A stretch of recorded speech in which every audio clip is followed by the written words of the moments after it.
fatos e versões. O que vai impactar na sua vida, agora no Café com Política.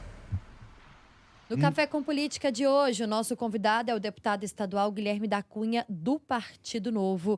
Bom dia, deputado, é um prazer tê-lo aqui. Bom dia, Thalita. Bom dia, Rodrigo. Bom dia, ouvintes. É um prazer estar aqui novamente, poder conversar com toda a audiência da Rádio Super. Deputado, nós trouxemos aqui hoje, durante o Super N, já algumas informações sobre o governo do Estado. E uma das principais, falando em relação à reforma da Previdência. Bandeira do Zema, do governador Romeu Zema durante a campanha. Bandeira também do Partido Novo, mas que até então está sendo deixada de lado. Como que o senhor tem acompanhado isso? Thalita, longe de ser apenas uma bandeira, uma absoluta necessidade para Minas Gerais e jamais vai ser colocada de lado.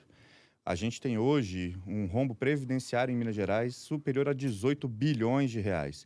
Isso significa que a gente está tirando dinheiro dos impostos da população, dinheiro que faz muita falta para a saúde, para a segurança, para a educação e direcionando para pagamento unicamente das aposentadorias. 18 bilhões. É maior do que o déficit total do Estado. Então é um problema da mais alta urgência e relevância. Mas de nada adianta enviar uma proposta à Assembleia e essa proposta vir a ser rejeitada. Então é fundamental, e o governo tem feito isso desde o seu início, desde o ano passado, estabelecer entendimentos para que a proposta, uma vez enviada, tenha condições de ser aprovada, porque a gente não pode errar nesse aspecto.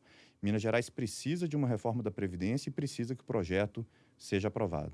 E nesse sentido, como é que estão as negociações, deputado? Em que lugar fica, numa ordem de prioridade, essa reforma da Previdência, pensando que o Estado ainda tem o regime de recuperação fiscal, enfim, que é uma medida dura e amarga também?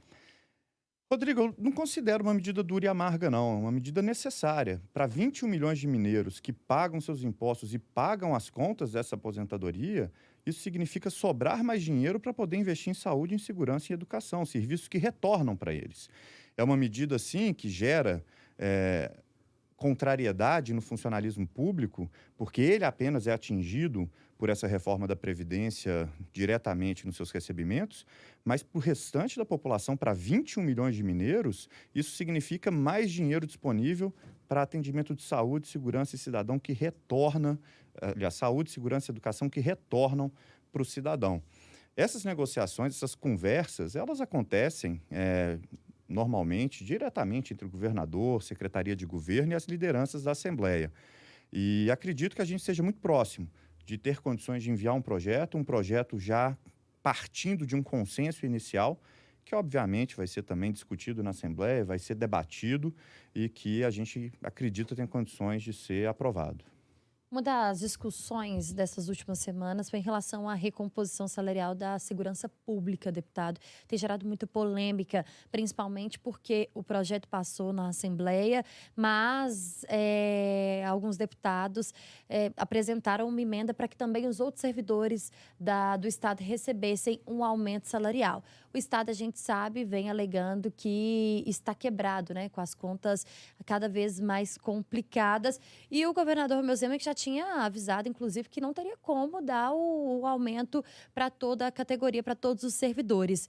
Como é que fica a situação? O que o senhor acha que o governador Romeu Zema precisa fazer agora, porque está aí no risco também de não conseguir fazer essa recomposição? O mais importante no momento é o governador ter as informações e os cálculos sobre os impactos do projeto em sua forma final. O projeto inicialmente enviado para a Assembleia previa um reajuste, e a palavra é reajuste mesmo, tá, Thalita? Você teve todo o cuidado ali de falar sobre recomposição, mas a palavra é reajuste porque estima uma inflação de 5,5% para os próximos 2 anos, algo que ainda não aconteceu, a gente não sabe se acontecerá, mas de toda forma, nesse projeto inicial do governador havia previsão apenas para uma categoria. Isso foi expandido na Assembleia, numa emenda que tramitou durante apenas um dia, e ela exige que o governo faça novos cálculos para que uma decisão sobre veto, sobre sanção, seja uma decisão bem informada e uma decisão que respeite essa discussão do parlamento. Se o governador hoje já se manifestasse dizendo que essa parte pode, essa parte não pode, sem fazer as contas, significaria que ele já estaria com a decisão pronta antes mesmo de ouvir a resposta do parlamento, ouvir o que seria colocado pelos deputados como sendo a prioridade para Minas Gerais. Então, nesse ponto, me parece muito claro que o governador precisa das informações para tomar uma decisão técnica, uma decisão que não seja fruto apenas de pressões, de críticas, mas uma decisão técnica sobre aquilo que cabe ou não no bolso dos mineiros. E na avaliação do senhor, enquanto deputado, enquanto alguém que, inclusive, é do mesmo partido do governador, o senhor acha que é viável, primeiro, esse aumento para os servidores da segurança? Segundo, esse aumento que seria estendido a outros servidores? O senhor, inclusive, teve um voto diferente daquilo que se imaginava que poderia ter, né? Rodrigo, eu votei não apenas no projeto do reajuste da segurança pública, mas em todos os projetos de reajuste que foram encaminhados para a Assembleia, e aí estão do Ministério Público, do Tribunal de Justiça, do Tribunal de Contas, da Defensoria Pública e dos servidores da própria Assembleia, contrário a todos eles. Eu votei não. E aí não é só uma questão de haver ou não haver espaço orçamentário. A Assembleia tem um orçamento próprio, um orçamento que comportaria certamente, né, dentro dos limites da lei, conceder esse reajuste para os seus servidores. O governador fez os cálculos e, quando enviou o projeto, a Assembleia considerou que havia esse espaço também no orçamento do Estado para os servidores da segurança, mas a minha avaliação é um pouquinho diferente. A minha avaliação é: essas pessoas já estão recebendo bem? Elas já estão recebendo algo que outras pessoas que estão de fora consideram que é um valor justo, um valor atraente? E a resposta é sempre sim. A gente olha os últimos concursos abertos no Estado, todos eles têm filas intermináveis de inscritos e todos eles têm uma quantidade enorme de pessoas aprovadas superior ao número de vagas, mostrando que muita gente capacitada, muita gente preparada que pode exercer aquela função, já considera aquele salário atrativo. No caso específico da segurança pública, a média de ganhos dos servidores da área é superior a R$7.000. Isso dá mais de 3 vezes a renda média de um cidadão mineiro. Isso é suficiente para colocá-los entre os 3% de maior renda de toda a população de Minas Gerais. Isso me parece ser uma carreira bem paga. E aí, qualquer recomposição ou reajuste, qualquer aumento nesse valor, ainda que caiba no orçamento, significa tirar dinheiro de outras áreas. E me parece mais importante no momento que a gente garanta um investimento maior na saúde, na educação, na própria segurança, sem ser unicamente através de pessoal. Então, a minha avaliação é que para o bolso do cidadão mineiro, para quem paga a conta, para esses 21 milhões de pessoas que não têm condição de ir todo dia à Assembleia para pressionar os deputados, é mais importante que a gente tenha serviços eficientes, que a gente tenha investimentos em áreas que retornam diretamente para ele, do que a gente tenha aumentos salariais para quem já está entre as carreiras mais bem pagas de todo o Estado. E aí não digo só do funcionarismo, entre os 3% mais bem pagos de todo o Estado. Na opinião do senhor, então, esse não era o momento ideal para esse anúncio de reajuste? Não é uma questão unicamente de momento, é uma questão, na minha visão, do que é mais importante para o cidadão. Eu avalio que para o cidadão, para esse que paga a conta, para a maioria silenciosa, né? Para todos nós que pagamos nossos impostos e pagamos a conta, é mais relevante que a gente tenha esses investimentos, esse dinheiro. Se esse dinheiro estiver disponível, é mais importante que ele vá para outras áreas que retornem diretamente ao cidadão em serviços de melhor qualidade na saúde, na educação, também na própria segurança. Sendo do partido do governador, se o senhor votou contra algo que o próprio governador apresentou, é porque há discordância. E aí eu pergunto, o senhor acha que houve um erro de cálculo político por parte do governador? E eu tenho feito essa pergunta para todos os deputados estaduais que peregrinam aqui pelo Café com Política. Ao apresentar esse projeto, já ouvi de alguns deputados que acham que faltou diálogo, que o governador precisaria ter conversado mais com o parlamento antes de apresentar. Já ouvi também de outros deputados, e ontem esteve por aqui o deputado Sargento Rodrigues, que é um representante das forças de segurança, se elege sempre com o apoio maciço das forças de segurança em Minas Gerais, dizendo que esse reajuste foi algo que foi costurado ao longo de um ano inteiro entre diversos setores do governo do Estado, entre diversas figuras do governo do Estado e as forças de segurança. O que o senhor pensa disso, deputado? Diálogo é algo que certamente nunca falta. Esse governo tem se esforçado a todo momento para receber, para conversar e até para procurar os parlamentares para uma interlocução. Talvez o governo que, em curto espaço de tempo de um ano, mas tenha enviado seus secretários à Assembleia para participarem de audiências públicas, para participarem de reuniões. Então, o governo sempre muito aberto ao diálogo. Não acredito que tenha faltado diálogo nesse ponto. E o que a gente observa é que, uma vez enviado o projeto, ele foi aprovado pela maioria dos parlamentares, mostrando que era um projeto, portanto, com o qual eles concordavam, e também que ele teve um debate que resultou na apresentação de emendas. Me parece, muito claro nesse momento que foi um projeto que teve o devido foco, a devida atenção, a devida abertura por parte do governo para uma interlocução entre a Assembleia e governo e entre também governo e sociedade. Não avalio como algo de demérito, né, nessa questão da articulação política. A minha avaliação é mais numa questão de eu considero que esse reajuste não é bom.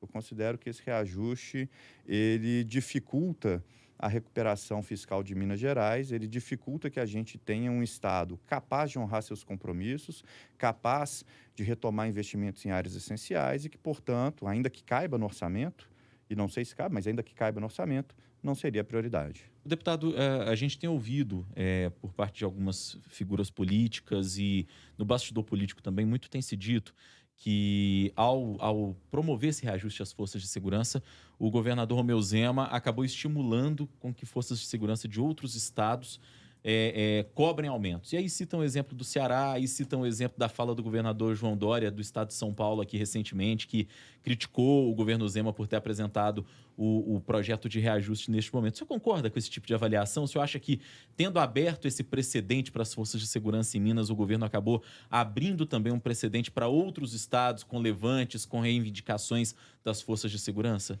Não vejo dessa maneira. Cada estado tem suas peculiaridades, cada estado tem suas negociações. Eu acho muito especulativo a gente tentar deduzir o que se passa numa mesa de negociação em outro estado a partir do que acontece em Minas Gerais, até porque todos conhecem a realidade das contas de cada um.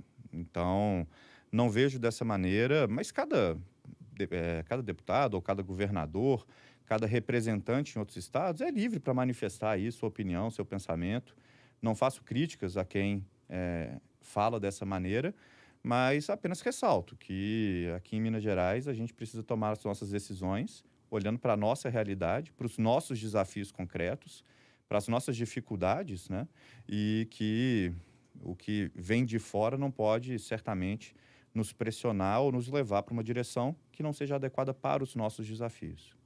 Deputado, entre os membros do Partido Novo, há realmente a conversa de uma possível expulsão do governador Romeu Zema se ele sancionar o aumento para a segurança? Não, isso não existe. Hora do bate-pronto. No Café com Política. No Café com Política. Hora do bate-pronto.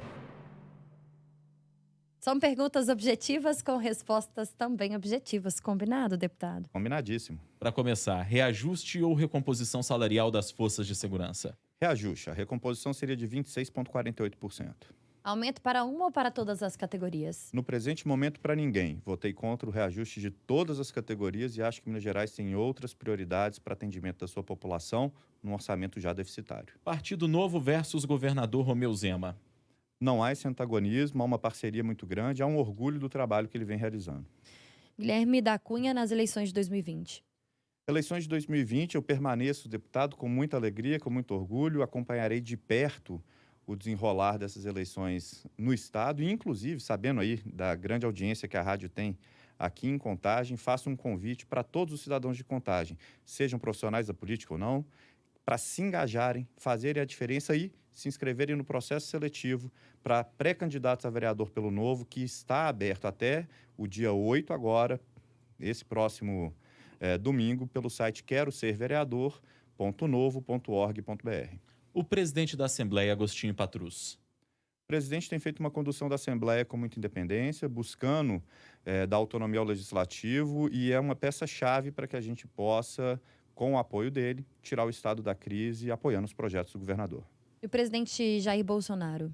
O presidente Jair Bolsonaro também vai desempenhar um papel muito relevante para que Minas Gerais possa se recuperar da crise, melhorando o ambiente macroeconômico brasileiro, permitindo que a gente tenha um crescimento mais acelerado e conseguindo aprovar reformas que são essenciais, especialmente a reforma tributária. Deputado, antes da gente encerrar, ainda dá tempo, eu vou até esticar um pouquinho aqui essa entrevista, não era nem o nosso plano inicial, mas é porque pouco antes de o senhor entrar no ar com a gente, o Ricardo Corrêa, editor de política do jornal O Tempo, trouxe para nós uma informação do pedido de 13 demissões numa subsecretaria de saúde de Minas Gerais, ligada à área de logística e inovação.